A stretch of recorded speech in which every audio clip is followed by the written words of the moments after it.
Hey everybody, just before we begin the show this week, for the last time, I promise this is the last time I'll interrupt you. We'd very much appreciate you take a look and complete our spring survey. You can find it at update.rsbnb.com/survey. We do this survey about once a year, and we use it to guide where the show is going to go in the next 6 to 12 months, so we'd very much appreciate you filling it out. Just take a couple moments to do that. update.rsbnb.com/survey. Thanks so much. This week on RSBANDB Update, it's a patch week, but certainly not a boring one. May's big surprise has been unveiled, and it's the start of the next in the Elder Gods quest line. We theorize about where this is going and what to expect. Also, a discussion on the minigame problem. This is RSBANDB Update, episode 722, recorded Friday, May 3rd, 2019. Desperate times for minigames.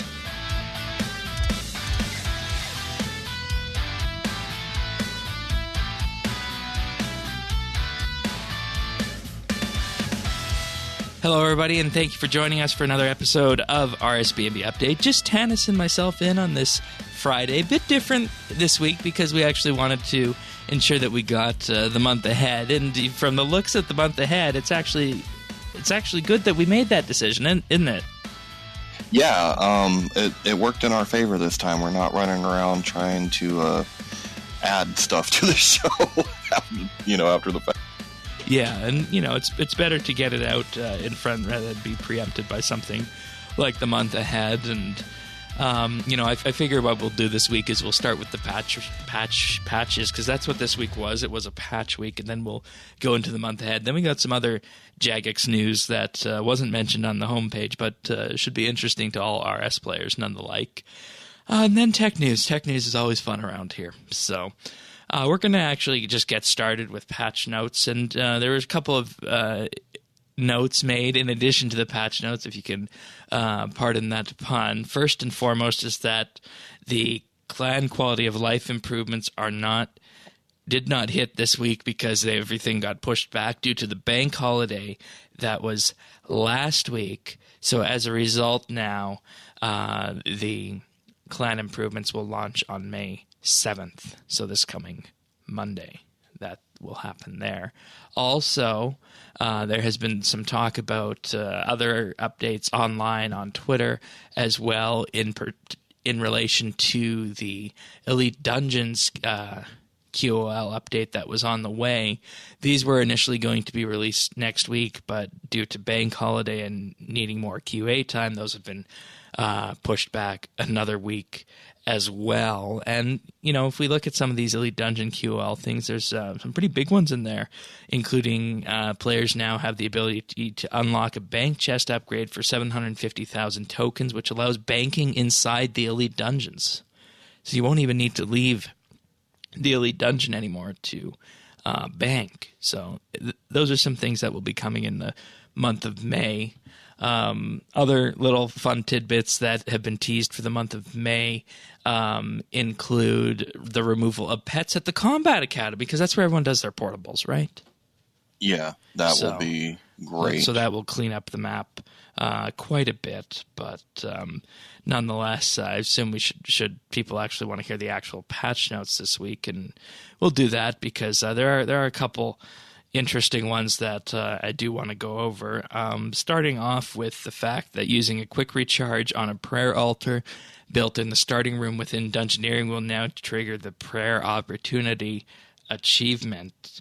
And, you're doing these achievements everywhere in the world, and you don't know if, for example, this one will trigger. So it's just good to know that there's parity between the surface world and Dungeoneering when it comes to activating these achievements. Yeah, that's cool. I never even knew that would work. I kind of assumed it wouldn't, so cool. Yeah, neither did I, because, when you look at Dungeoneering, it's basically a game within a game, and one of the interesting things they did is they basically rewrote all of the skills for RuneScape, as it was at the time, into Dungeoneering. And so would you say it's a miniature game? Let's not go down this debate. We just started this episode. It's a game within a game. for the launch date, I meant May 6th, not May 7th. I got my start of the month mixed up a bit. But anyways, continuing, I'm going to attempt to decipher this one the best I can because it's got some pretty obtuse English with it. Made the Death Touch bracelet reflect damage not based off of your weapon, and it now gives the correct XP. Or as the patch notes put it, make Death Touch bracelet reflect damage not based off of the player's weapon, giving correct XP. So, we always say that sometimes the patch notes have one meaning or another, and we need to actually get through them. And I think that's the best way of looking at this one, is that the Death Touch bracelet has been updated so that its reflect damage is not based off the player's weapon, and it will now give you the correct XP. And when you think about it being based off the player's weapon, that sounds rather overpowered, I think, or maybe underpowered. I'm not entirely sure how that works, and I don't deal in that side of the economy. Next up, the upgraded Bone Crusher will now correctly loot all bones if more than one is received at a time. Oh, you have no idea how long I've been waiting for this one. Yeah, that's a good one. That's a good one. I like that one. You know, like especially if you're fighting, blue dragons or something, and they drop also the big bones as well. So. Yep. Continuing on, looking at mobile, as part of the ongoing work to reduce the size of the game client for the mobile project, they have removed about 89 interfaces that are no longer used. It took mobile to get them to do that? Yeah. It seems like that would just be cleanup, maintenance. Well, see, the thing is, when you're doing a project and you're moving the game to mobile, typically, when you're first designing, you build your interfaces, and sometimes when you upgrade your interfaces, you just leave the interface code there as a skeleton that's not actually hooked into anything. But on the sense of, mobile and its primary focus of slimming down the game client, what they are ultimately after is finding a way to, just squeeze as much space out of the game cache as they can. And this is how you do it. You look for things that, you might just leave behind on the PC, but you definitely want to get rid of on mobile. So next up, Google Login is no longer supported on the Java client. I think we need to talk about this one because I don't know anybody who uses the Java client. Well, I thought that Google and Java parted ways. No, No, this is... you could have that work regardless of whether or not Google is linked with Java. Because what happens with this, what they mean by Google Login is that the way the RS account can be set up is so that when you log in, you can just use the credentials of your Google account. So say you click that Google button on the login screen, it will send a little code to one of Google's servers, and it will open up a web page in Chrome, and it will say, hey, RuneScape wants to access your account info. Can we let them access your account info?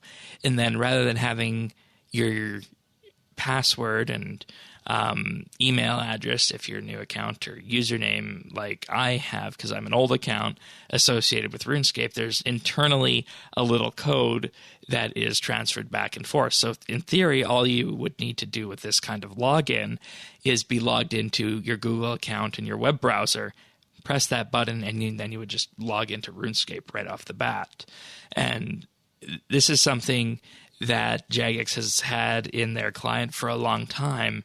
And, I think this is just part of the way that they're updating the processes and the way it works. Because recall that at the start of the month, Google Plus shut down on one of its APIs that this was probably linking to in the beginning, and Jagex just had to rewrite this and say, hey, we're rewriting this using Google's new libraries, that rather than making back support so it'll work on the Java client, let's just support NXT.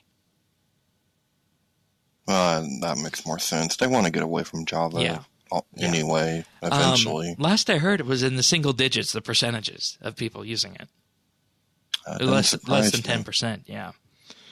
And, I said this on the Weekly Bite as well, is that, if you aren't using the NXT client, give it a try. if it's been a long time since you tried it, give it another try. There's been lots of enhancements and performance adjustments that have been given to it that, it probably will work better than the Java client did. So if you're still on the Java client, I think it's high time to give NXT a try again and see if it works for you. Unless you have an absolute potato of a computer, which in that case, I'm sorry. Other fixes this week: wildcards, dungeoneering tokens, and the Shark Ethereal Garage and outfit pieces are now purchasable for free-to-play via the Trader Store.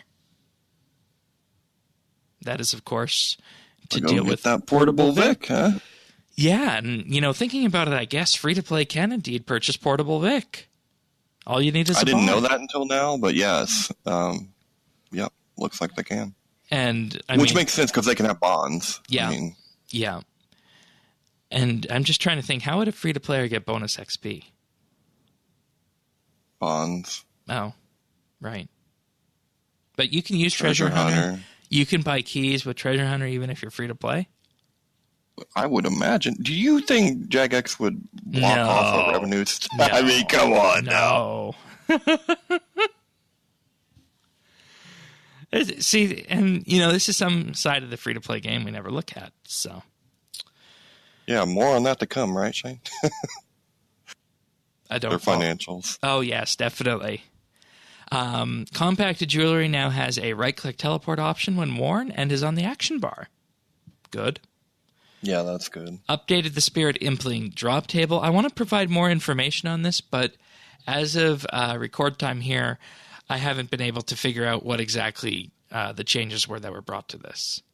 I do know in the past that Spirit Implings were not necessarily a fun thing to get for a task, or rather a reward. So I'm not entirely sure what these include now. So we'll just have to wait and see after these drop tables update, because, I'm not going to go out there hunting Spirit Implings. Those are hard enough to find as it is, and I don't know. I don't really chase after Implings anymore, do you? Absolutely not. Once I got that, once I got that old Legacy comp rec completed, I was done with them. Yeah, okay. Now, this next one is probably the patch note of the week. Added color indicators on skills that are increased or reduced on the skills tab. And you're probably wondering, what is this? Well, if you drink a potion, and if the potion buffs your stats or subtracts your stats, if it buffs them, it'll turn it green. And if it subtracts them, it'll turn it red. And the best way to see this is to, drink like an attack potion and a Saradomin brew at the same time, and you'll see your stats get buffed, and you'll see your stats also get diminished with this. And, this is just really good UI-wise. I don't know how this would work for you, colorblind-wise, red, green. Well, I can't tell the difference between green and blue, and red and browns can get mixed up too, but there might be enough difference. So there would be enough difference to tell them apart. Should be. A good green and a red. Right, yeah. Okay. It might look blue and brown to me, but I will see something. Yeah, and the point is that at a quick glance, you're going to be able to see how your stats are doing, and you also have the buff bar at the same time too. So, it's up to you which way you go. You can use the buff bar, or you can use the colors. Personally, I think having the colors as an option is pretty good. The Lily of the Valley has returned again for a limited time event, and you can find them scattered around the world. And I'm noting this because last week we did have the update that allowed you to use the lilies as a cosmetic override for your main hat. So for anybody who wants to be running around with flowers, there you go. Oh, cute. Yeah. Wilhelm has left Taverley and returned to his fabled homeland, taking his stroopwafels with him. Now, here's one that I wish we would have had for the charity event. Crafting incense sticks now has a chance of providing event currencies. Oh, yeah, that would have been... I wonder why that wasn't there. Because I craft hundreds of incense sticks over the last few weeks. I'm just wondering how many of these things I missed out on. So, a little bit too late for that one, but oh well. Probably a lot. And finally, a perfect juju smithing potion will now reliably grant you a 5% chance of doubling your progress while smithing. So, there's our patch notes for the week, everyone. As I mentioned, very, very slim week patch note-wise. And, that might be because of what's due ahead in May, I think. We made the decision this week to delay the show a day, hence why we're recording it on the Friday, to make sure that we could have the behind the scenes. And, I think that this is going to be a fairly big month. So I want to play the behind the scenes audio here for everybody, and we'll just interject when needed on this because it's a pretty big deal this month. You know that feeling when you bought someone an amazing present and you're dying to tell them, but you can't? That's kind of where we're at this month. There's a storm on the horizon in Gillinor, and we're bursting to spill the beans, but for the time being, you're going to have to put up with us being all cut. Sorry. Wait, what? So there's not much content this month to talk about? No, I'm not having this.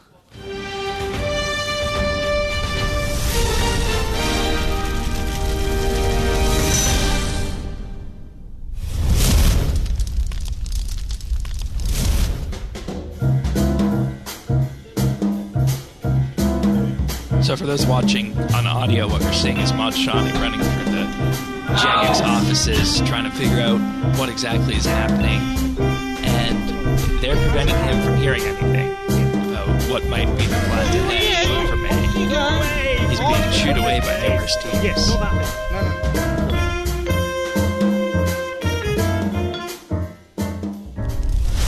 Can say is that May brings with it the start of big things and also offers up the opportunity to grab some sneaky extra XP as the voice of Seren spreads across the entire game world.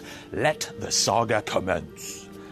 The Desperate Times quest is the bold next step in the epic Elder God storyline. Epic quest in the Elder God storyline. Desperate Times. And, it's real funny that this is coming out because we were just talking about this on the monthly bit, weren't we? About what's going to be next. So yeah, we were. So let's just dive in a bit deeper and see what we got with this. Players will be invited to attend Seren's council to find a way of appeasing the Elder Gods and saving all of life on Gillinor. But don't expect things to be easy. The demands are large, and the races of Gillinor are not united. And one individual has a very different proposal. Team up with Thok and Kerapak to visit the Needle, solve strange puzzles, and discover key moments in RuneScape's recent history. This new quest is the first in a brand new storyline that will change the face of Gillinor itself. But despite its epic status, Desperate Times is relatively mid-level, requiring 50 mining, 50 smithing, and 50 divination, as well as the novice quest You Are It and the Needle Skips. Don't worry if you're not familiar with the story thus far, we've done all we can to make things welcoming to newcomers. Seren is forming an army, and her song is an ideal opportunity for you to prepare for battle. Song of Seren is similar to Voice of Seren, except this time the effects are not limited to the great elf city of Brithinus. Players will have the chance to earn 1.5 times XP all weekend. It's a fantastic skilling boost ahead of the challenges that are to come. So from May 10th to May 13th, the Song of Seren will call out across the entire game world. Each song will herald a focus on one of 4 sets of skills. Once called, players will have 2 hours to make the most of the extra XP with the activated skills. Then, after 2 hours, Seren's song changes and new skills come into play. Simply log on any time during the event and click on the Seren head to take part.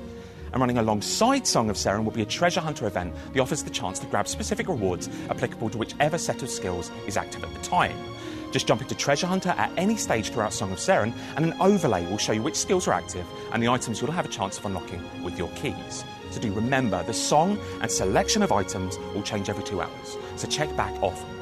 And once the dust has settled on the events of Desperate Times, we will be announcing what happens next, not least the big summer update of 2019. So if you want to find out what you'll be playing over the coming months and how we got there, then this new quest is very much the place to start.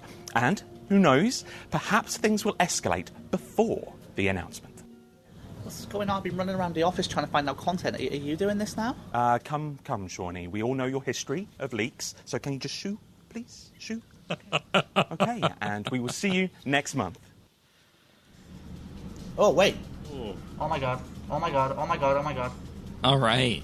So Oh my god. we do have a quest this month, Desperate Times, and we also have the Song of Saren with an accompanying Treasure Hunter promo with this. And what we see with this is that the Song of Saren will take place from May 10th to May 13th throughout that entire weekend. Now, it sounds as though that this quest is teeing things up for us to move into the next chapter of the storyline. And, you know, I could not be more happy with this because it does indeed require You Are It and the Needle Skips. And those were very good quests. You'll recall how much fun we had discussing both of them on the podcast in the past. So, my next question on this is that it says to get started, simply speak to Saren in the Bertharp Castle from May 10th.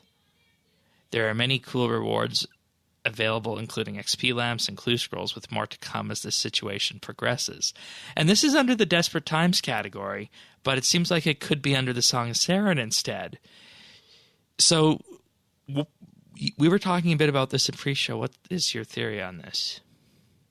My theory is that the quest will have something to do with the launch of the Song of Saren, which is why it will be released on a Friday. Okay. And I'm trying to remember if they ever did an update release on a Friday before. I don't think they have. Not that I can remember, but the weekend stuff always starts usually on Fridays. Right.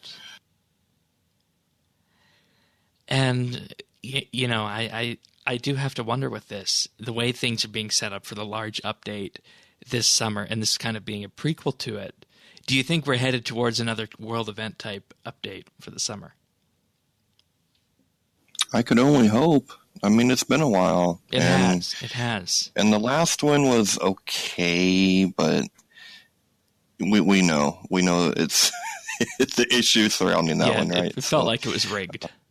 Yeah, maybe this will be more of a throwback to like either the first or second. Either way, I'd be pretty happy with that. Yeah, and you know, I wish we had more information on this, but I think this is the perfect way to launch this update. Because before today, who knew that this would be the content in question for May? And it's better than telegraphing this at the start of the year. I think that this is what they were going to do. So I'm pleased with the fact that this is effectively a surprise for us.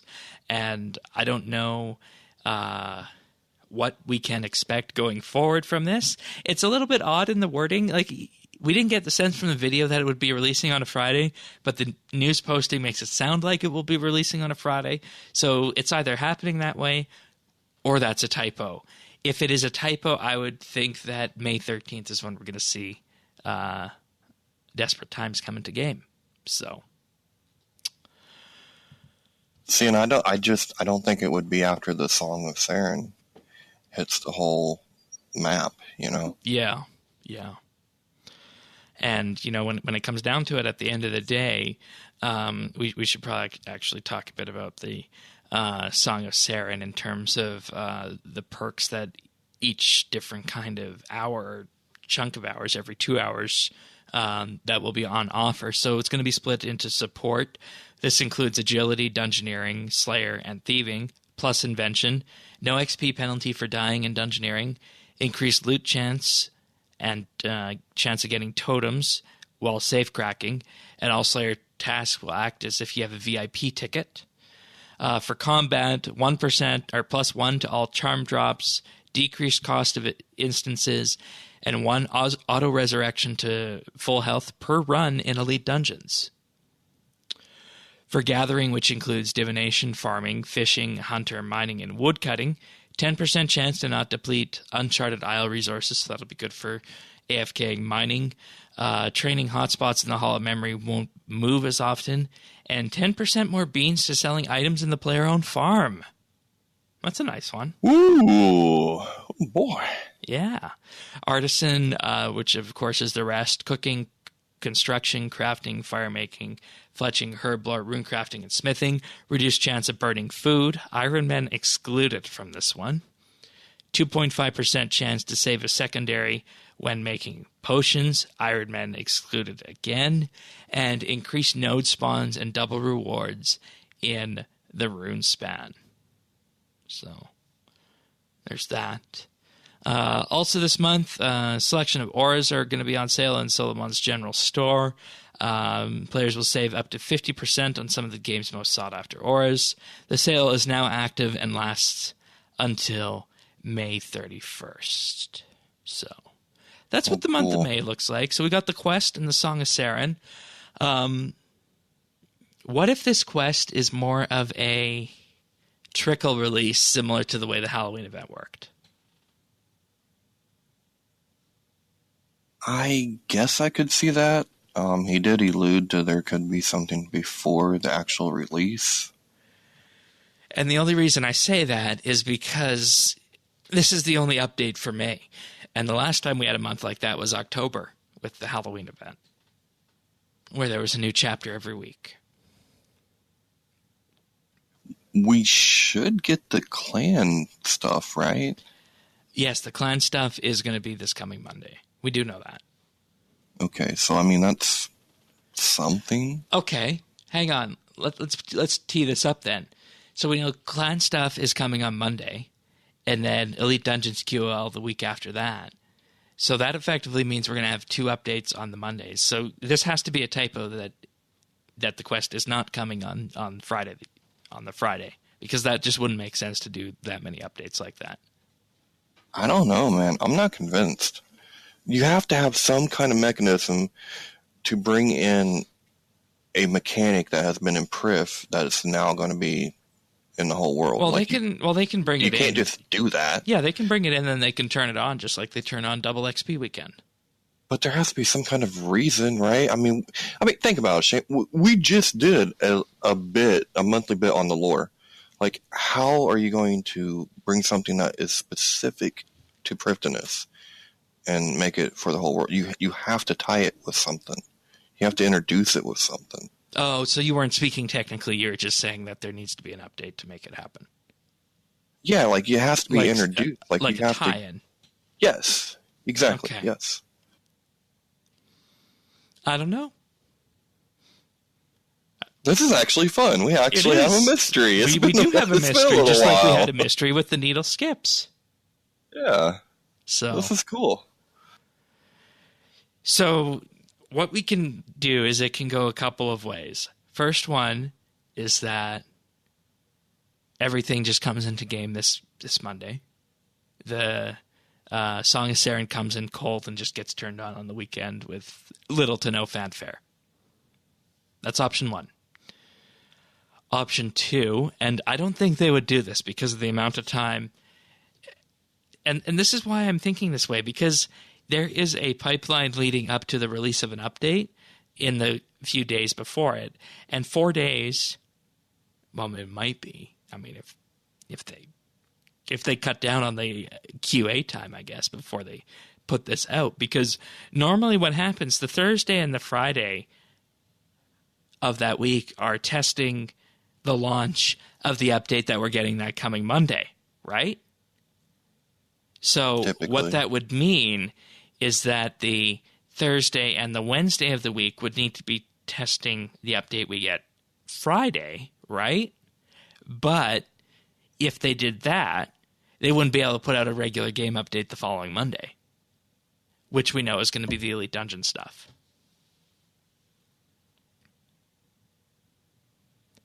So I don't think there's going to be a separate update on Friday, just because it doesn't seem technically feasible. I think what we're going to see is we're going to see the regular update this coming Monday. Then we're going to see the Song of Saren come in cold with that and then get turned on the Friday. And then following that, as much as you'd like there to be a tie-in, I think we're going to get the quest following the Song of Saren weekend. If that happens, my personal feeling is that is a mistake. I don't. It makes absolutely no sense to bring something in cold like that. It doesn't make any sense from a story perspective. Well, there could be like a cutscene when you log in or something. That is feasible. I don't know. That is then feasible to they bring would that need in, Cole. something. This just see, this is different than having a winter weekend, right? Like that, it's fine. But with this, you're using lore. You're using someone we're very familiar with Saren. You're using a mechanic that we're all very familiar with Prifddinas. I just dropping that in the world, I think, is a mistake. With you're not using any story to tell us why. Yeah, but I mean, when it comes to technical stuff, that has to reign supreme for this, especially if they want to keep their Monday update schedule. I think, at least.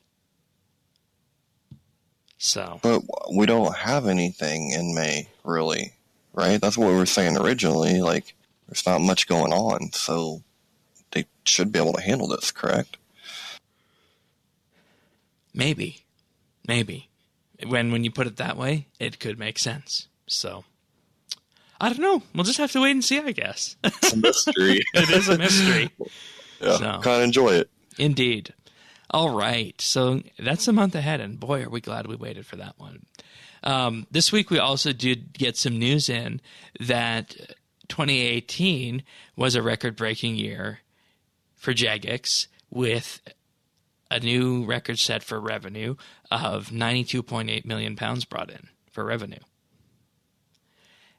And what this represents is a 9.3% year-over-year profit increase for the year ending December 31st, 2018. Profits also grew by 3.8%, now at 46.8 million British pounds.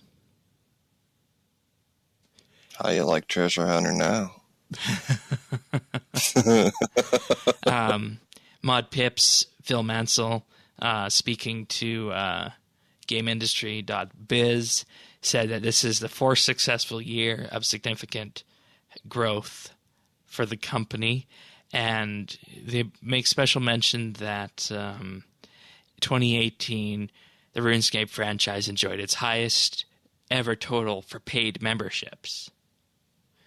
Now, we don't hear... Oh, holy cow. Yeah, really? Yeah. That's... Wow, that is awesome. Yeah, there's nothing I wouldn't. in I here. thought it was all from MTX. No, there's nothing in here about the percentage of it. But they hired more than 100 people in 2018 to focus on its Jagex Partners publishing initiatives that we talked a bit about that. They're going to be eyeballing certain games and helping them publish in the same way that they do. And they also increased its general investment in R&D by 69%. And on this, Mod Pips had to say, "We have strengthened our leadership team and will continue to build on the company's talent base.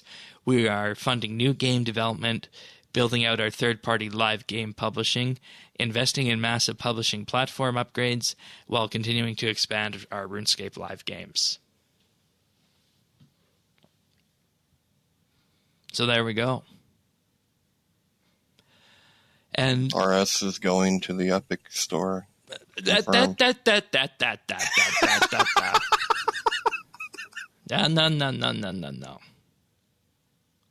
No. We're not going to say.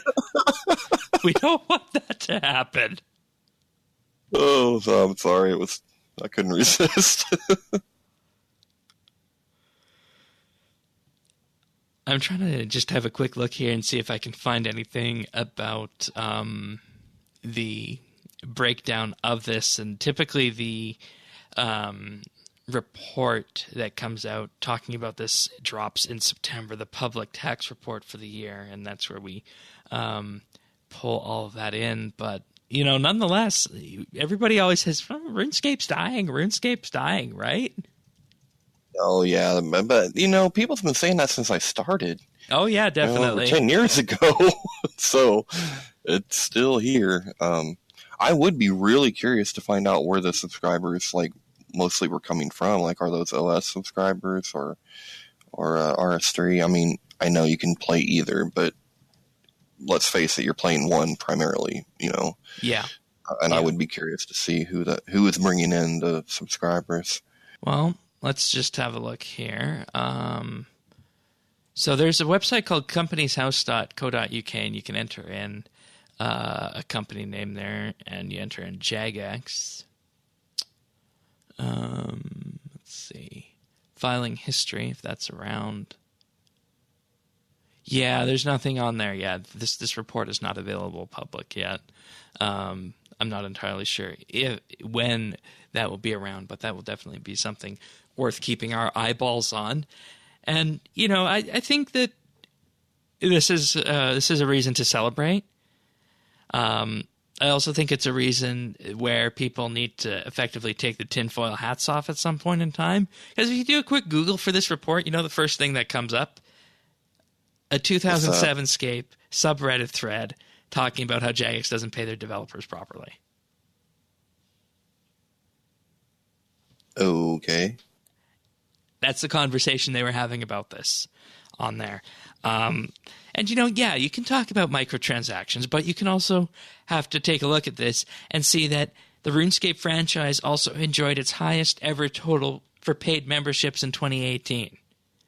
And yeah, this it works together. You know what I mean? Like, yeah. I think that's just proof that what I've thought and expressed on the show before is completely true. That Treasure Hunter, Portable Vic, Rune Pat, all of these things were more utilized than you'd ever think, because no one wants to say that they do it, but everyone does it.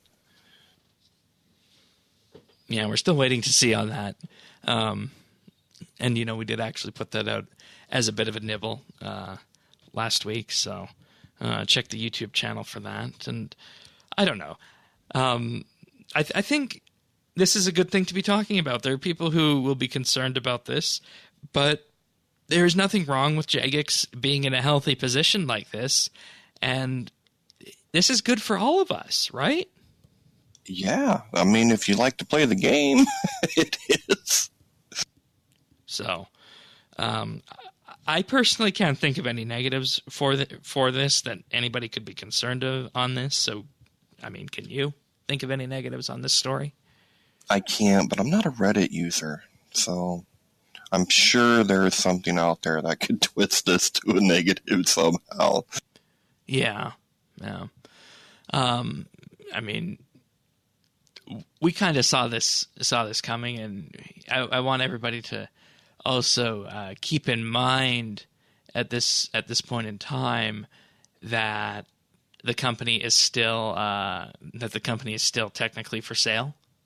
Fukong, as we said, did want to sell the company off, so there's the possibility that what we're seeing, in particular with the microtransaction push, is destined to just bring in more money, which makes sense. That's something you want to do if you're shopping a company around.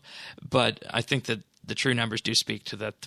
Fact is that the membership totals brought in their highest amount of money ever. So, well, and you've been saying that for a long time. Like, that was something to look for. They were going to be, focusing on that, and plus, I think if there are new players from mobile, I mean, if there are brand new people, right? They're going to be more used to and more at ease with the microtransactions than us traditional people are. And speaking of that, Jagex is nominated for Old School RuneScape for the Google Play Awards for the best breakthrough game. Damn, RS3 should have been there. Yep, that's what I said. So much BS, man. Old School is, I mean, for real, like, it's cool and everything, but for real, like, I'm happy. Oh, I'm happy too. Like, RS3 should have been there too, though. It just, I mean, think about it. Look at RS. I don't know what it's going to look like on mobile, but RS3 compared to Old School on mobile? Yeah. Like, come on.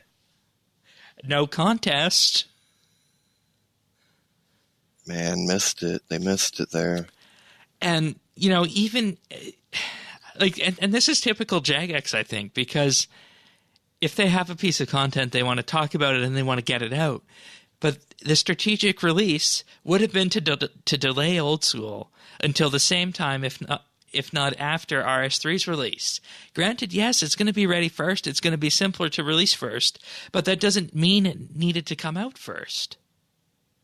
Maybe they were just afraid of waiting too long. Maybe they were a little skittish after the later release of Chronicle, hitting that could be it. The downfall. And so they wanted to stay, somewhat relevant in the mobile scene. And, another reason why they could have done this, and, another reason I'm going to say, people might think this is blasphemous for saying this, why it makes perfect sense to do this. What do people do on RS3 primarily? Combat. And are you going to... yes, there's going to be people who are going to go to God Wars. There's going to be people who go to Telos and whatnot on mobile. But the best way to play that is going to be at your computer, right? Whereas if you look at old school combat, old school Slayer, point, click, wait. It's kind of... I'm not saying that RuneScape 3 isn't going to be played well on mobile. I'm just saying that the combat experience and the general combat experience of RS3 is probably better played on a computer with a mouse and keyboard so you can press all your action bar buttons and whatnot if you're truly wanting to optimize it. Whereas, hey, you're not losing anything by just having, point-and-click combat for old school if you're doing Slayer that way. So yeah, and I mean, if combat is your primary, if that's what you're into, I don't see you doing that as much on mobile, but I'll probably play if I am able Revolution to. Slayer. I'll play.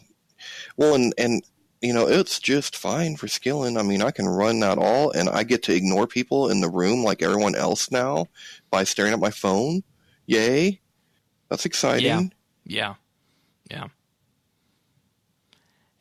I don't know. We probably just want mobile so bad that we're willing to go to this level. But, I mean, probably bringing it back to the story about the prophets, I do have to say that when it comes down to it at the end of the day, mobile will be another driving source for this for probably 2019. I am still anticipating a release for mobile sometime this year for RS3.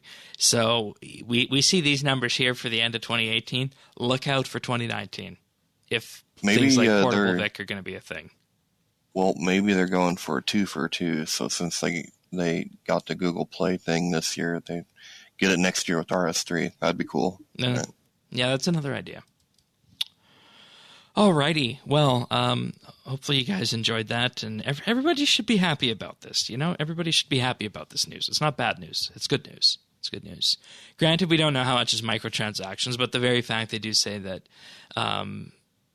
RuneScape memberships are at an all-time high, that's good. It's good.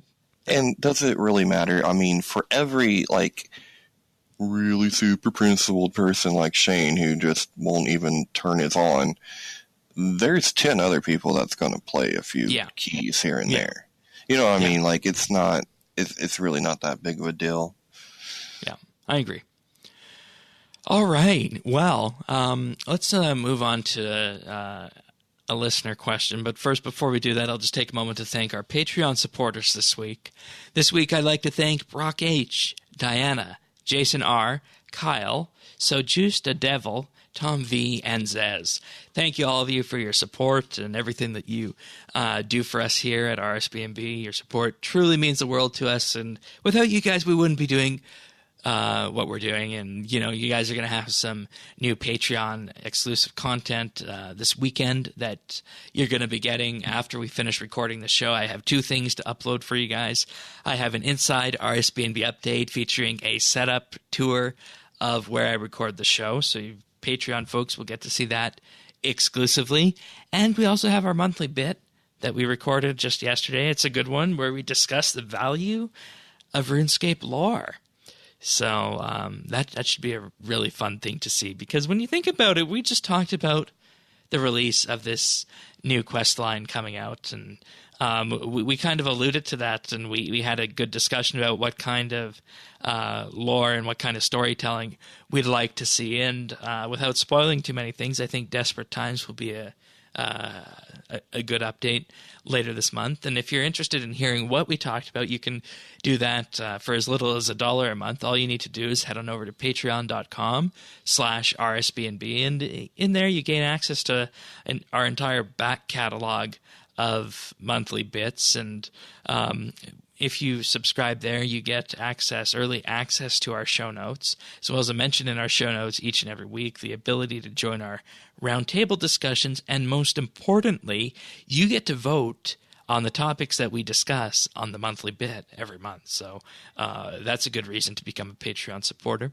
For $3 a month, you'll also get a special VIP rank on Discord, a special mention on the podcast at the start of the month, and access to high-quality stereo AAC versions of the show.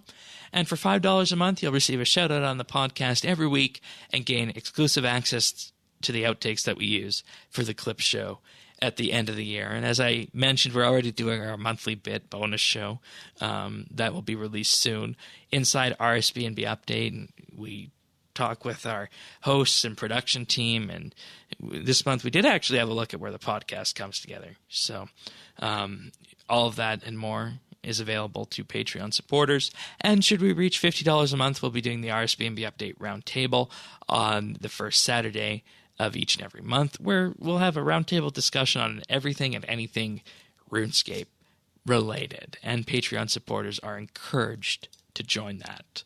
Finally, for $99 a month, whenever we get there, you can join us in our Discord for monthly movie night, and we'll run through our favorite movies. Star Trek will probably be included in this, and this is going to be exclusive to Patreon supporters and special guests. All of this and more can be found at patreon.com/RSBNB. Thanks once again, everyone. All right. So, Whitey has a quick and simple question for us, and he wants a short answer, but I don't think we're going to be able to give a short answer on this. What's the solution? It won't be good. What's the solution to bringing back minigames, in your opinion? The solution is stick a fork in them. They're done. Oh, but that's not bringing them back. It's not, but he wants a simple solution. And at some point, we gotta call a spade, right? Like, they tried to put lipstick on that pig with the power system, and it didn't do nothing. It just made it. Well, which game do we boost this week? You're right. It did make it so only one was played each and every week, and it was boosted. You know, I think we need to go back to first principles on this and redesign what a minigame effectively is and what it means for RuneScape. You look at games like World of Warcraft, and this is the long answer, by the way. You look at games like World of Warcraft or Star Trek Online or even ESO, you have public encounters that you can join in that start every so often. Destiny has these too. And what happens with those is that when you're there, you're given an option. Hey, I'd like to take part in this event, and then you just get whisked away from wherever you were, whether you're, standing in the central square, or if you're off in some obscure area, you just sign up to it and you get taken away and you begin that event. I think what we need is a collection of mini games starting somewhere in the range of 3 to 7 that are revamped, look modern, and I think the Thaler idea was good to begin with, but it obviously missed the boat because it resulted in everyone just boosting a specific minigame like Castle Wars or Pest Control, right? Yeah. So I think what's needed is that each minigame needs to have specific rewards, and there needs to be a reason to play these minigames other than the rewards themselves. Like, for example, maybe some kind of minigame progression system in-game that can give you some kind of benefit. A passive benefit, so to speak. I think that might be a good way of going about this. And, this is something that Jagex probably would like to do, and probably has designs sitting in the back of the office somewhere. But as we've seen, you know, you get more bang for buck with other kinds of updates. Take the Elite Dungeons, for example, or even take a quest. That when it comes to whether or not you want to consider a wholesale rework of something like Castle Wars or Pest Control or even the Fishing Trawler, it's just not worth the time. See, I think part of the minigame problem is that the way that it is and the way that we play RuneScape now isn't the same thing as what it was when a lot of these minigames first came out. And what I mean by that is, like, people don't really gather and socialize in the same ways that they did before. Yeah. They don't play games just for fun like that anymore. And that's why I think it needs to be sign up from anywhere to go in and have some of benefit relating to your account rather than just the rewards available from Pest Control or Castle Wars. See, that I think that would be helpful. My idea, and this is just an idea, it's not the short answer, but if you were to give people something to do while they are AFKing with each other rather than just Netflix, you might have something there. So, say you're mining a rock and you see your buddy over there. What if you could right click challenge? What if you wrapped Chronicle into a minigame? No, but seriously, and you just challenge somebody while you're AFK, and you could be playing that, but you're not losing out your XP. You're not losing XP, and it's giving you something other to do than just watch Netflix. Well, that's a new minigame compared to what's already in game. Well, what's in game isn't up to what we need right now.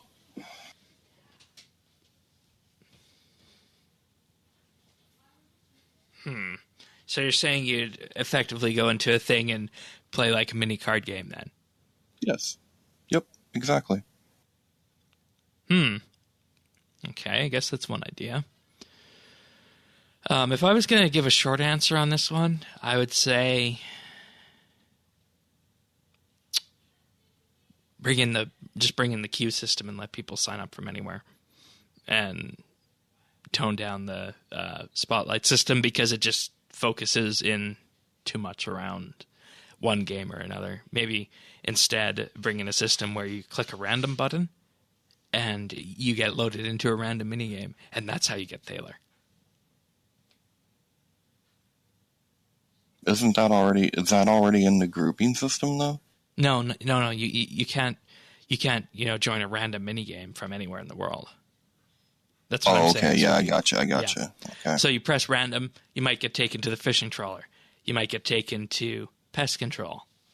Depends. And that's how you would get Thaler. And then, if you wanted specific rewards from, say, Castle Wars, you would have to go to Castle Wars, and you would get more rewards from Castle Wars by going there and doing that minigame rather than just using the Thaler system, which would put you in a random minigame. And if you use the Thaler system, it would put you in a random minigame. You'd get Thaler, but you'd get standard level rewards from all the different minigames. Whereas if you actually go to one of these minigames, you'd get more rewards from it. I don't know if that would be a simple way of kind of trying something out on this. But I mean, maybe. I just think that there's so many minigames and most of them aren't really that fun. I think the ones that people play I used to enjoy Trouble Brewing with the clan and RSBANDB. Okay, we're done, Shane. You're done. No, but I mean, people do. Yeah, people play Pest Control. They play Soul Wars. Those two are okay. Barbarian Assault. Those are all decent. They're kind of fun. They have a place. But I don't see people, wanting to do Fishing Trawler or Trouble Brewing or the Vista Gothics. What about the Great Orb Project?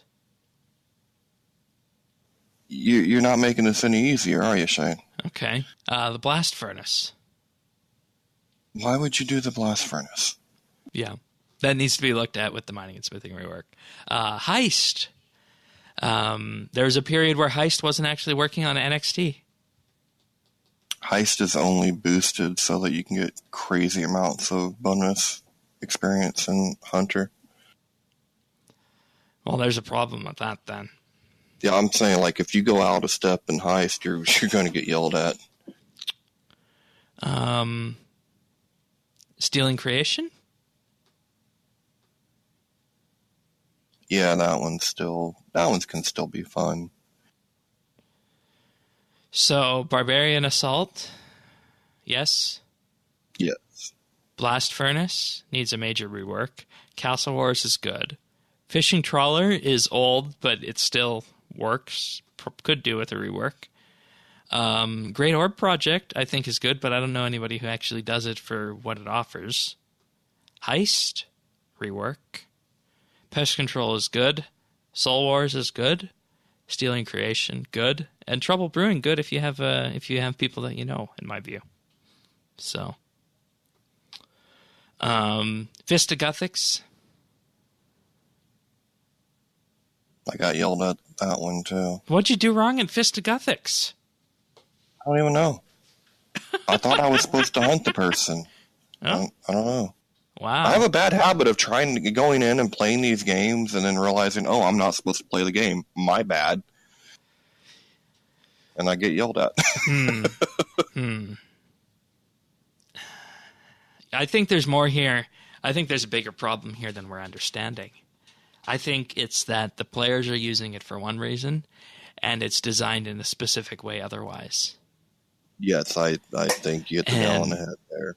You know, if we go through the list of games where that happens, we mentioned most of them here, with the exception of Soul Wars, Pest Control, and the Fishing Trawler.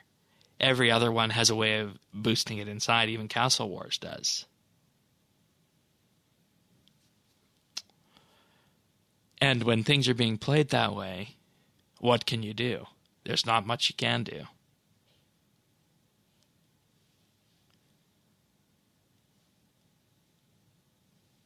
Yeah, I don't think there's an easy solution to it.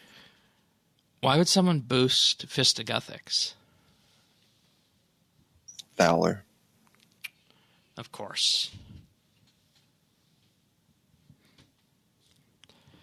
Well, I guess the solution is to get rid of the Spotlight and Thaler system and come up with something else entirely new, if that's the case of what's happening with this.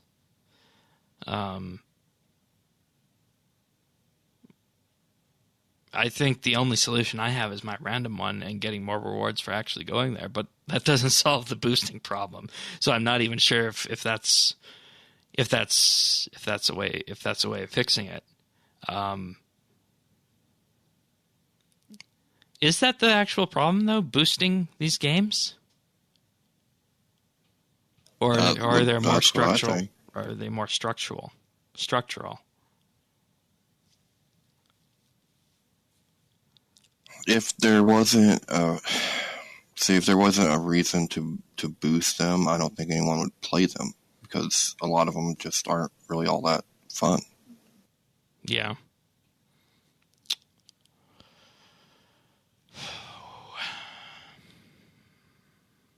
I see why Whitey asked for the simple answer now, because there isn't one.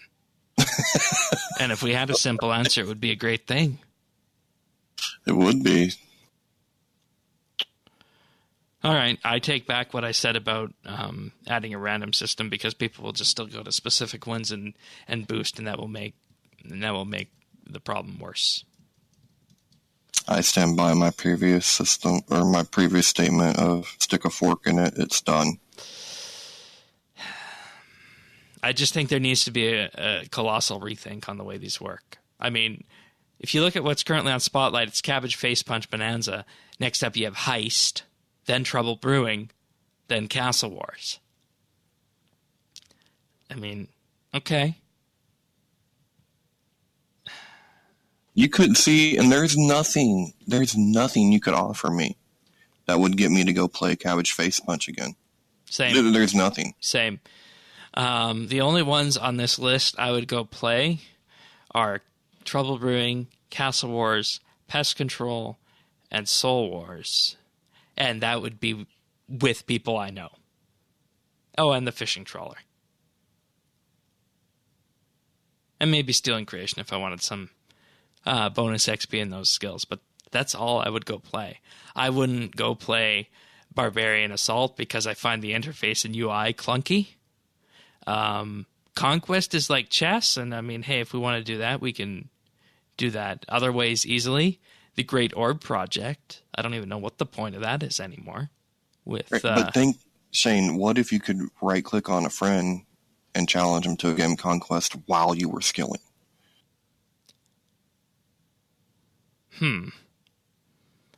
How would you play the game of Conquest and continue to skill? Or would you be Because we have whisked away? we have so many AFK methods. You know what I'm saying? Like while you're AFK skilling, it would just open up a smaller interface. Maybe not the giant one that it is now, but a smaller little interface that would be the game. So basically what you're saying is, except for a core few of the minigames that exist in game right now, minigames should just be kind of like, I guess, little kind of mobile games within the game client that you can play anywhere, I guess? Yeah, that's kind of what I'm getting at. So if you were to pare this list down of minigames that you absolutely want to keep, Pest Control, Yes. Soul Wars, Soul Wars, definitely. Castle Wars, I'll give that one to you. okay. That one's mostly only boosted for trim. Yeah. But, Trouble Brewing, that one could be simplified down. yes. Fishing Trawler needs to be See, changed heavily. I don't think Fishing Trawler is fun, but I will do it to help people that's trying to get their achievement higher. Yeah. That's the only time I ever do it. So the point I'm seeing here is that there are very few minigames that we actually like here. And the only reason people play these is to go through the spotlight system. And because of that, I guess there should be more questions that are asked on this. So,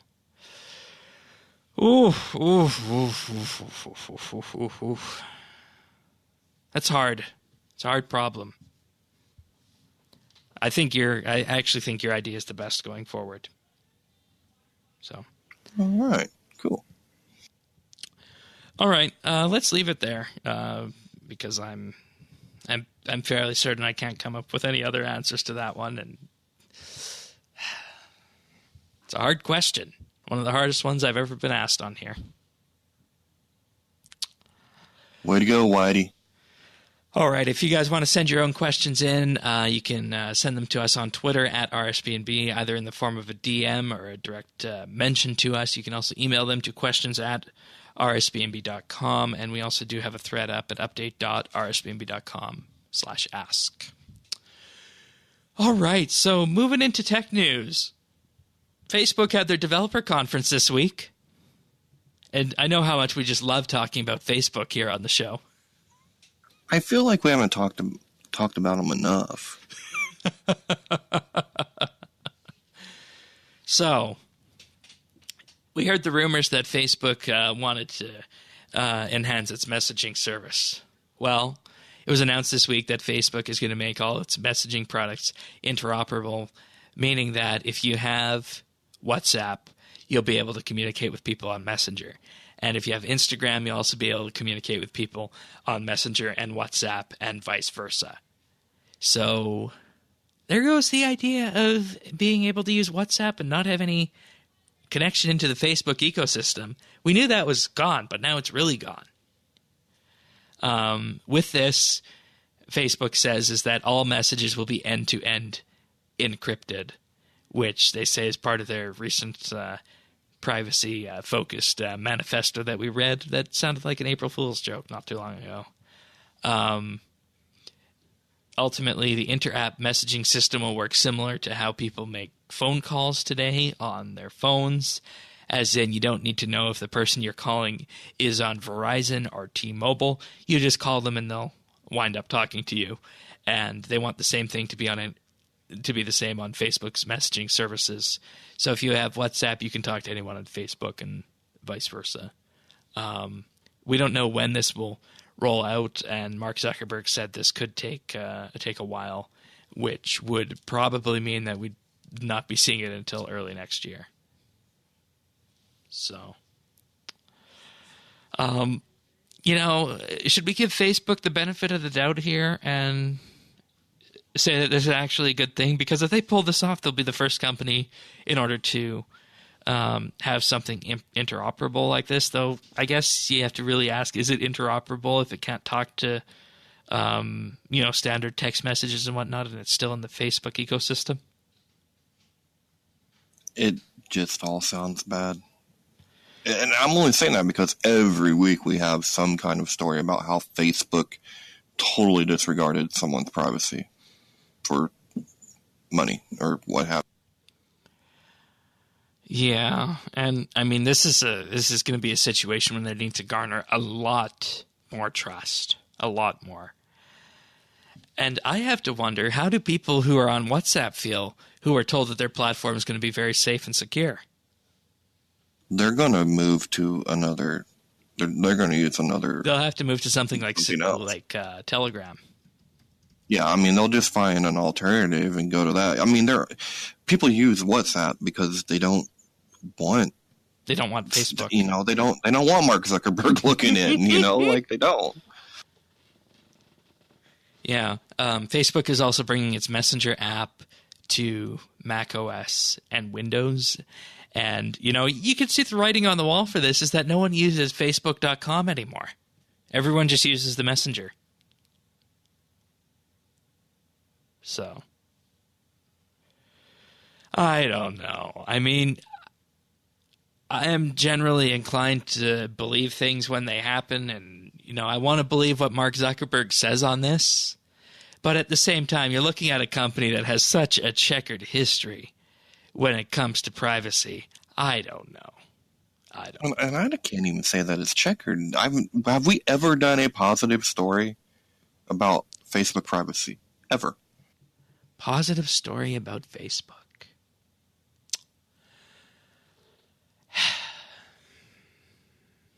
If they were out there, we would do one. I can't remember one. Yeah, that's because Facebook was and is still hooked into the Facebook ecosystem, and by its nature is available for reading. So,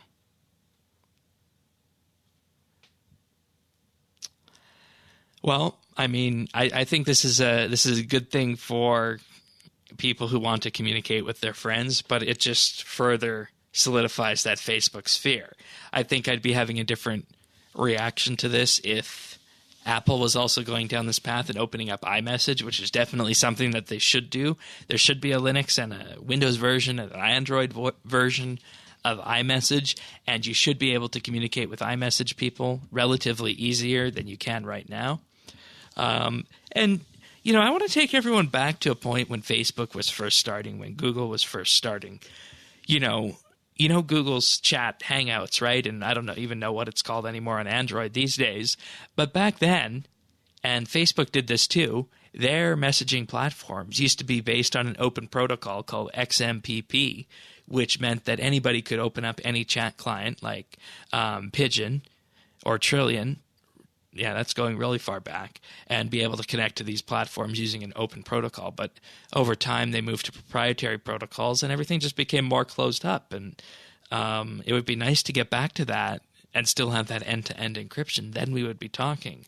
I think if anybody was to break this mold, I think it would probably be Google. But seeing how they go through what seems like a messaging app every year, I don't think that's going to happen. So I think what we're going to see is more just hardening of the spheres. You're going to have the Facebook sphere, you're going to have the Google sphere, and you're going to have the iOS iMessage sphere. And to communicate between the three of them, you're going to need to use text messaging.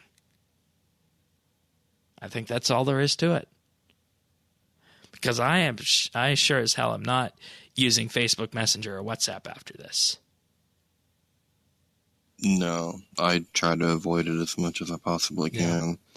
And hey, they can say it's end-to-end encrypted, right? But there's no way of knowing unless there is a comprehensive published white paper on it, and the source code is open source, which Facebook is not going to do. So No, but we'll find out it's not when we do a story about how it wasn't, or how it was easy to break, or God knows what. yeah, let's just hope they do the encryption right, and then it is truly end-to-end. I think that's the best we can hope for at this point in time. All right, you ready for some more unsettling news?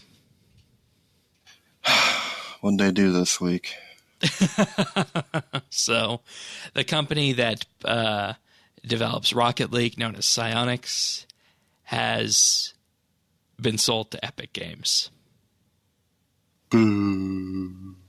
And for anybody who hasn't played Rocket League before, it is an absolutely amazing game.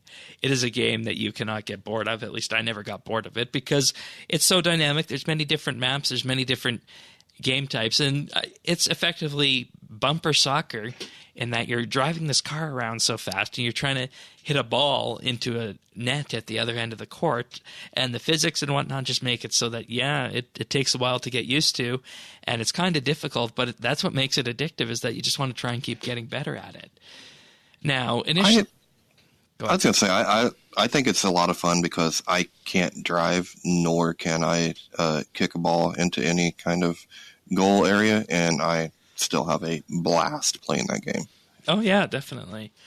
Now, Epic seems to have pulled back on this a bit because the original story that was published effectively said that for now, Rocket League will continue to be on Steam, available for purchase, but once it moves to the Epic Game Store, it will no longer be available on Steam. And if you had the Steam version, it would still remain playable and supported.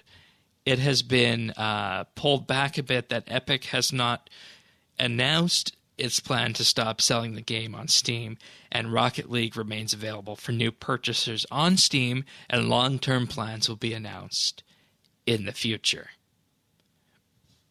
So the idea was, and when the story initially came out, is that Rocket League would be becoming an Epic Game Store exclusive for all new purchases. That has since seems to have been retracted on this, which takes a bit of the sting out of it. But still, I mean, this is a huge acquisition, I think. And if you look at what Rocket League does, Rocket League, of course, makes all its money with its cosmetics, and who knows more about marketing cosmetics than Epic and their Chinese parent company Tencent when it comes to Fortnite, right?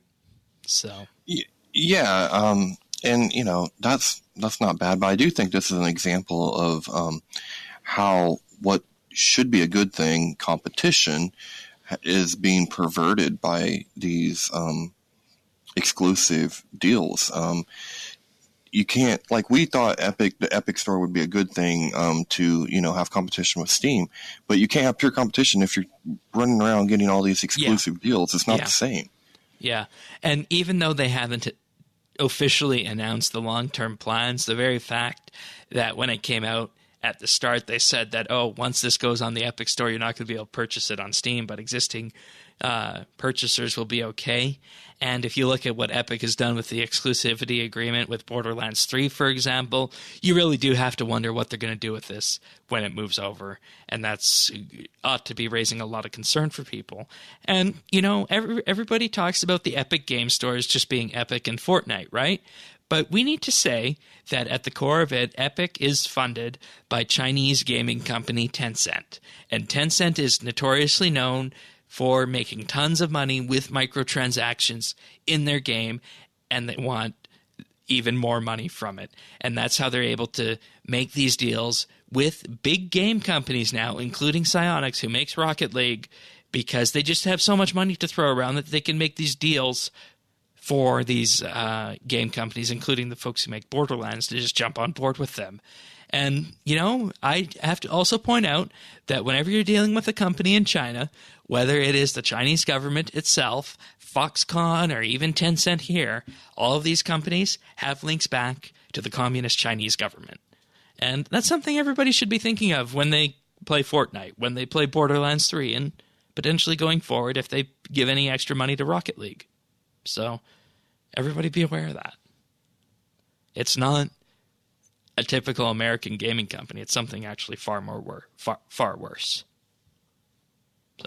Yeah, but I mean, the Chinese have been taking my money ever since I was like 5, buying cheap toys. They always say made in China, right? Yeah, that's true. They've been getting me for years, man. That's true. But at least part of that is going to an American company who is presumably selling the toys, right? I guess. Yeah. So, I don't know. I think this is an issue that Steam needs to counter. I think this is an issue that Blizzard needs to counter.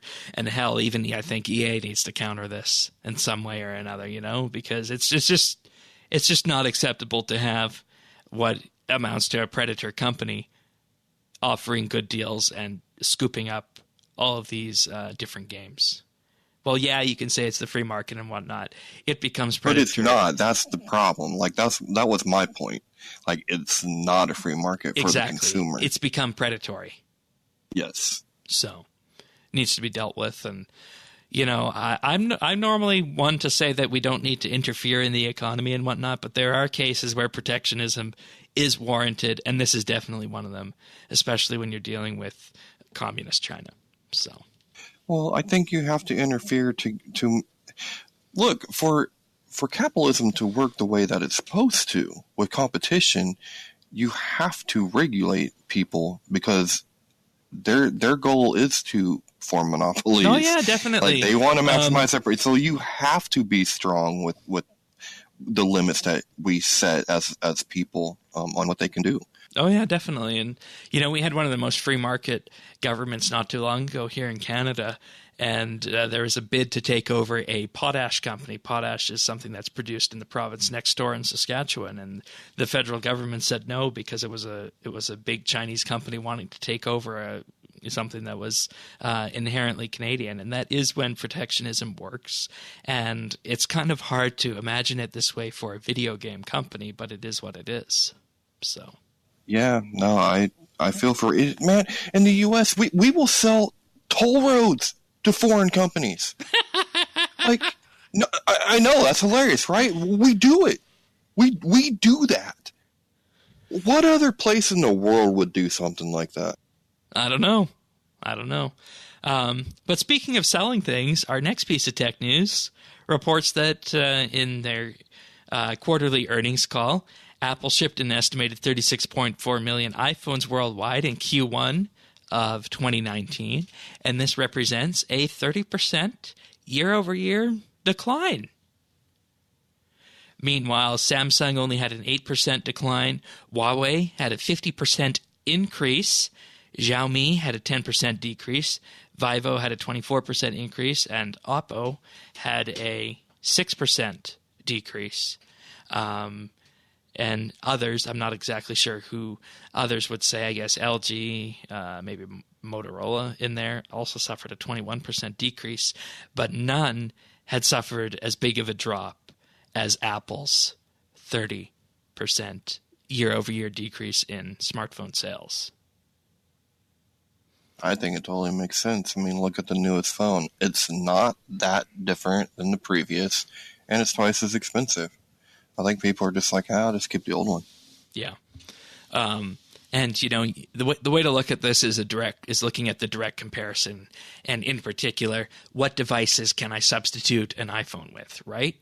And what Apple's market strategy has long relied on is the ability to say that there is no substitution to an iPhone because it is a high-end smartphone device, and you can't necessarily get this level of craftsmanship or this level of software integration in, for example, a Samsung device or a Google device. But over recent years, Samsung has slimmed down the crapware on their phones.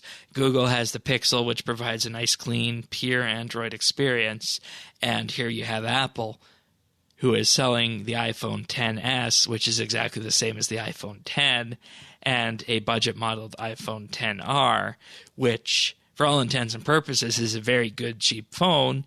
But when you look at the screen and you compare it to the XS and you compare it to what else is available, you can just buy the 2-year-old iPhone 8 or iPhone 8 Plus and get a better form factor and screen than you'd get on an iPhone XR.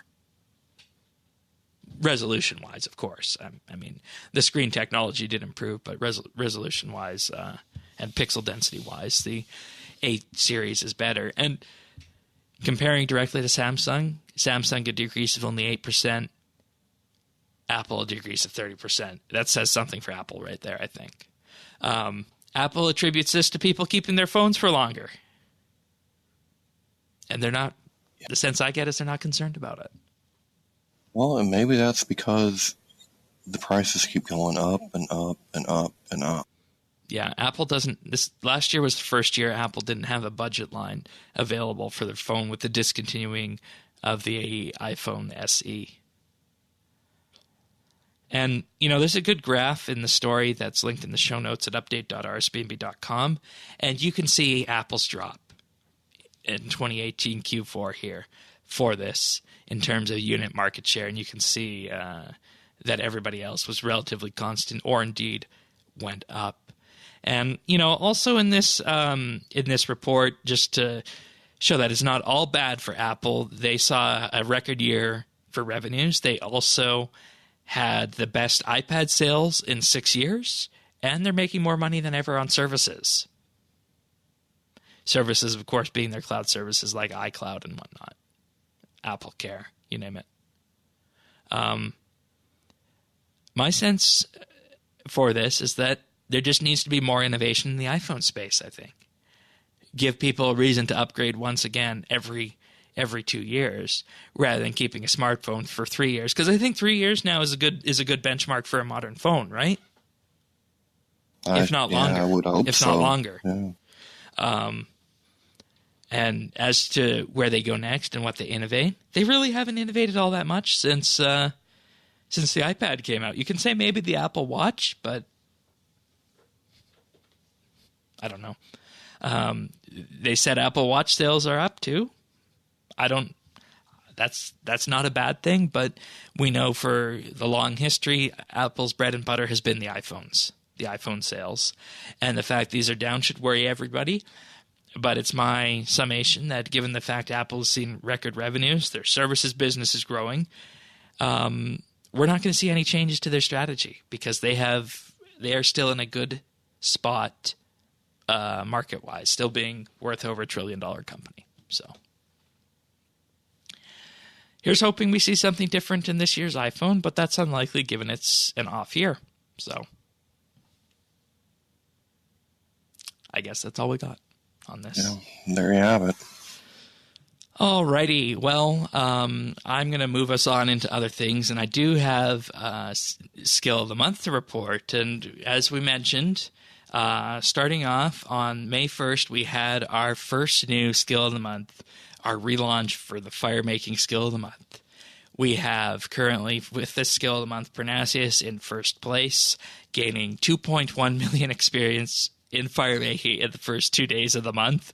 Second is JamAndy52 with 1.3 million, and third is CompSci with 380,000 experience gained. So that's going to be a fun one to watch. And keep in mind, these are only 10-day competitions now, so a lot more can happen. We also do have a competition slated to start on May 11th, that will be Slayer. That's going to be our combat competition. You can sign up on our website. The link to do that is in the show notes at update.rsbnb.com. You're competing in the Slayer one, right? Yeah, I think I might. Okay. I think I might throw my hat in there. All right. If you want to sign up, just head on over to rsbnb.com/SKOTM, short for Skill of the Month. All right, so what do we got for achievements this week? I'm going to actually start these off. And starting off with Murovec got 99 firemaking on May 2nd. Then we had Zero Kosev 0 with 120 strength on May 1st. Juan S with 99 summoning also on the 1st. Yitzi with 99 constitution also on the 1st. JamAndy52 with 120 firemaking on April 30th. Sebage with 120 divination on April 29th. Jaguar 007 with 99 hunter, 99 invention, 99 dungeoneering, 99 crafting, and 99 rune crafting, all on April 29th. We also have Rohoho with 120 Slayer on April 28th. We have Raikou with 99 Invention on April 27th. Prodigal Gaz with 99 Cooking on April 26th. Prodigal Gaz with 99 Dungeoneering on the 26th. Prodigal Gaz again with 99 Fishing on April 25th. Thieves with 120 Ranged on the 25th. And Elven Badass with 99 hit points. That should be Constitution. That's I was like, what? That's legacy system. Yeah, did that on the 25th. And Elven Badass again with 99 attack on the 25th. So quite the Elven Badass there. Indeed. Good job, everyone. Nice achievements. Always nice to see. And that's a lot for a non-double XP weekend, so that's good. All right. Final reminder on this, since we missed the first week of April, we'll take it at 1 week into May. We'd very much appreciate you to complete our spring survey, which you can find at update.rsbnb.com/survey. This is our spring survey that we run. We want to learn a little bit about our demographics, and you can tell us what you think about RSBNB Update, and we'll use the answers that you give us as a way of guiding where the podcast goes in the future. So update.rsbnb.com/survey. We'd very much appreciate your support in filling that out. All right, and also we do have an RSBNB Informer Roundup because it is the end of the month. So just a bit of a run-through of what we had in April. We did have Alex's article about the mini quest list entitled "Don't Tell Us What to Do." We also had Sirion's talking about the story of the missing filter when it comes to Jagex talking about live streams, news posts, and other forms of communications. David provided us with an update of how death costs and supply costs ultimately work in PVM. And I talked about the economy of updates and how you can have an update as miners incense sticks and it affects wide swaths of the game's economy. And finally, Flash also won our last legacy skill of the month, which was Invention.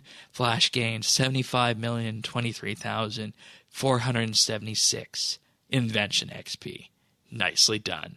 And of course, all of this and more can be found at informer.rsbnb.com. And Tanis, I believe you have an article coming for us this weekend, too. I do. Look forward to that. All right, you have a pick of the week, so what do you got for us? All right, so this week I am picking a book called America Before.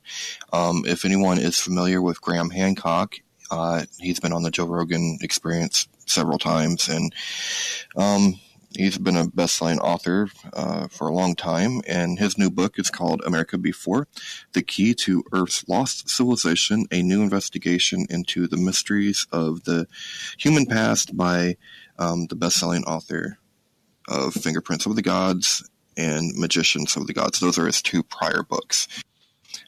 Fingerprints of the Gods, he basically supposed a Ice Age civilization that was wiped out by a cataclysm. And since that time of that book, we have found Göbekli Tepe, which has been dated to 10,000 BC. I'm sorry, what is that for the listeners? Göbekli Tepe, it is a monolith site in Turkey. It's vastly bigger than Stonehenge, like 50 times bigger than Stonehenge, and much older. This happened at a time when they said humans weren't capable of doing this, but here we have it, and it's 100% humans. Like, this isn't no aliens came down or anything. That was going to be my next question. Yeah, no, this is people. That's the thing. We don't need aliens to explain this stuff. I mean, people are a lot smarter than you give them credit for. So essentially, he has been proven right since then. Something he talks about with America Before is that we experienced a global cataclysm, essentially from an impact that basically melted a lot of the ice sheets that was covering North America, caused a flood. It's right where we get the flood myths from, around the world. But now they have found the craters under the Greenland ice sheets. And that's something that we never knew. It's miles and miles under the ice, and it's about 18 miles wide. So we got hit by something fairly big. And it gives an explanation for the extinction of the megafauna, and the whole Younger Dryas period has been a mystery, and this might explain it. So it's a really good book. I really enjoy it, and that's my pick for this week. All right, that sounds really good. And when it comes to it, a lot of people focus on the here and now, right? But when it comes to it, you can actually look and you can see that these things happened hundreds of thousands of years ago, or in some cases, events like this happened millions of years ago, and people don't seem to realize that this was actually that the world has been living this long, and people don't typically open their mind up to that. And the same thing goes for the future as well, is that in about 4 or 5 billion years, we're going to see a change to our sun that could potentially wipe out all life too. So we can look forward, we can look backwards, and everybody is so concerned with the here and now. But these kind of geologic level events happen, and we really haven't scratched the surface on everything that has happened in even the recent history, even 130,000 years ago, as the back of the book here mentions. So.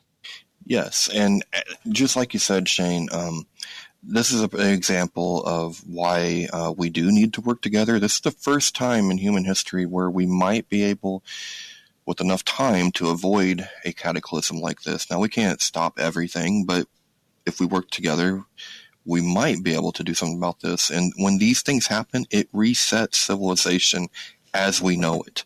Yeah. And it's hard. It's impossible to determine how much knowledge would be lost. So, keep that in mind. There's more important things out there, or bigger things out there, bigger threats out there than your neighbor. Sometimes it's in space, literally. Yeah, and there are projects to keep seed banks and whatnot in underground bunkers and whatnot, assuming that area would not be destroyed. Another option is, of course, in space, now that we do have the International Space Station up there as a somewhat permanent habitat. And, when it comes to data, you could just say archive all the data somewhere, but there's just so much data in the world that it's impossible to archive at this point. But, you could get the core works, let's just say, on this. So this certainly could be very interesting. So the link will be in the show notes to this at update.rsbnb.com. As for what we've been doing on RS, this week I have returned to the player-owned farm, did a bit of breeding for some reason. I don't know why. I just felt like going back to the farm. But just been doing herb runs, finished the supply of spirit weed seeds that I bought. I bought 100 spirit weed seeds a couple weeks back. I've been planting them and working through them, making spirit weed incense, and I talked about that in the article. And, those spirit weed incense sticks are still selling for $20,000 a piece. So if you have spirit weed herbs, get to it and make them. They are pretty good. But yeah, that's pretty much all I've been up to on RS. And I've been doing this, for all intents and purposes, from the ground up. The only thing I have been buying has been the ashes. Everything else, from the logs to the herbs, I've been farming myself. So I'm making a good amount of profit off this. So that's what I've been up to this week. That's awesome.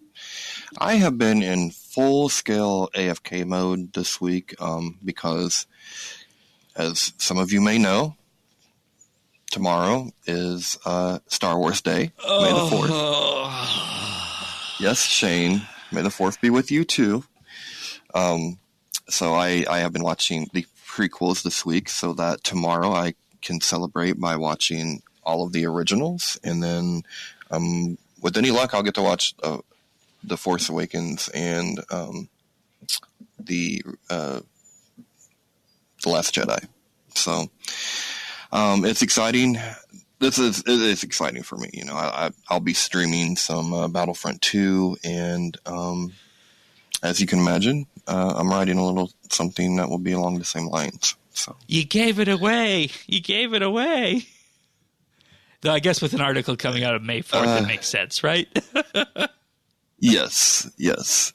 But I did not give away who the Empire is. Okay, fair enough. Yeah. Ooh, Yeah. ooh, that makes it interesting. Okay. Yes. Well, then, with that being said, that pretty much wraps up this episode of RSBANDB Update. Looks like May is definitely going to be an interesting month for us here. So with that being said, we'll see you guys next week for another episode. If you want to join us in game, you can find us at Friends Chat Bits Bytes. We're also on Twitter at RSBANDB. And of course, you can get all of the show notes and more at update.rsbnb.com. And, you know, if you want access to that new monthly bit when it drops very soon, just head on over to patreon.com/RSBNB. So with that being said, we'll see you next week, everyone. Take care. See ya.